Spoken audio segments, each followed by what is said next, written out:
Today, we're diving into a really powerful idea from the Gospel of Mark. It's a story about a promise that's designed specifically for those moments when our own sincerity, well, when it just completely shatters. It's called the New Covenant, and it was made for us.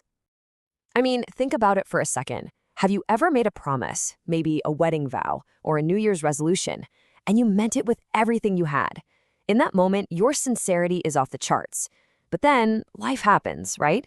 The pressure gets to be too much, those old habits start to sneak back in, and that promise you were so sure about just crumbles. Why does that keep happening? Well, if you know that feeling of failure, then this is for you. Because this isn't just a story about how weak we can be.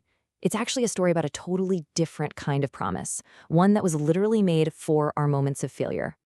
To really get our heads around this, we're going to look at one of the most famous failures in all of history, the Apostle Peter. But here's the thing. The point isn't to judge him. It's to see him as a mirror, because his reality is so often our reality. Just listen to the absolute passion in his words here. This was not some casual remark. The original Greek text says he spoke ekparissos, which means he was speaking forcefully, like he was overflowing with emotion. He was 100% sincere. He believed every single word he was saying. And this is where the drama really kicks in. On one side, you have Peter's passionate, fiery vow of loyalty, and on the other side, you have Jesus's calm, incredibly specific, and just shattering prediction. Before the rooster crows twice, you will disown me 3 times. It's this head-on collision between the very best of human intention and a divine understanding of just how fragile we are. So here's the crucial takeaway. Peter didn't fail because he was a liar. He failed because his sincerity, no matter how genuine it was, simply had no power against the crushing weight of fear and the instinct for self-preservation. Our willpower is often just no match for the pressures of the world. And this is the question that changes everything. It's the pivot point for this entire story. What if? What if God's whole plan was never built on our performance? What if it was built on something much, much stronger than our ability to keep our promises? This is where Jesus introduces a totally radical concept, and he does it right before Peter's spectacular failure. He doesn't ask his disciples for a better promise. Instead, he establishes a new covenant for them. You know, most of us tend to think about our relationship with God like it's a contract, a two-way street. I do my part, God, and you do your part. But the huge problem with contracts is that they're fragile. If one person fails to hold up their end of the bargain, the whole deal is off. It's broken. A covenant, though, is fundamentally different. It's a one-sided, unconditional promise that is based entirely on the character and the faithfulness of the one who is making it. It's actually designed to withstand the failure of the other party. It holds firm precisely at the moment we're falling apart. And Jesus puts this covenant into place at the Last Supper, just moments before he tells them they're all going to betray him. Think about that. He looks at these men knowing full well they are about to abandon him, and he says, "This is for you." He preemptively covers their failure with his grace. The promise was already in place before the crime was even committed. So the solution to our broken promises isn't to just grit our teeth and try harder next time. The gospel isn't about giving us the strength to finally keep our word.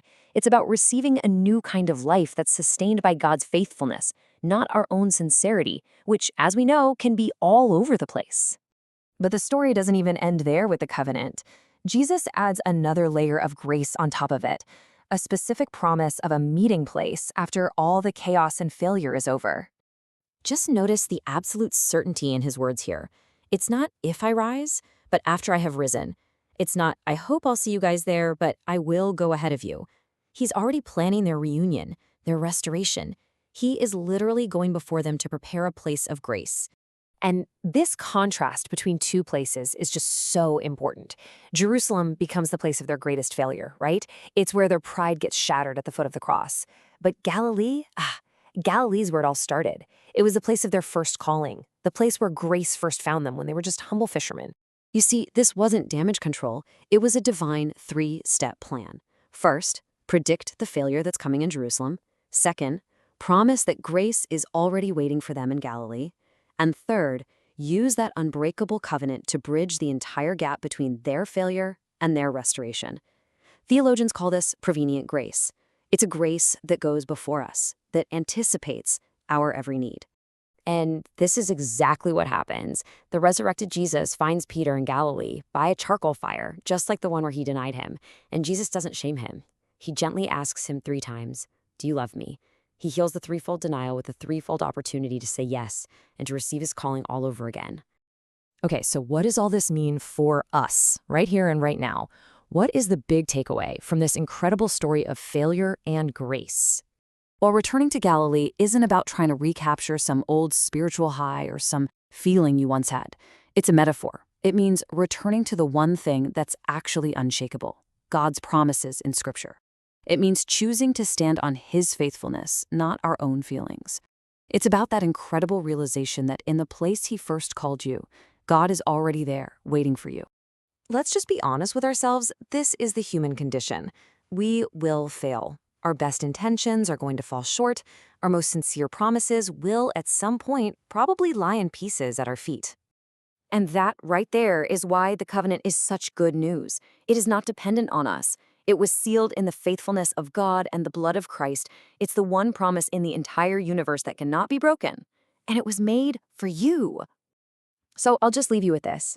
After a failure, after you've broken a promise, the temptation is always to hide in Jerusalem, to stay in that place of shame. But the invitation of the gospel is to journey back to Galilee. So the question is, where is that place for you? Where is the foundational promise that God is calling you back to, where you can find Him already waiting?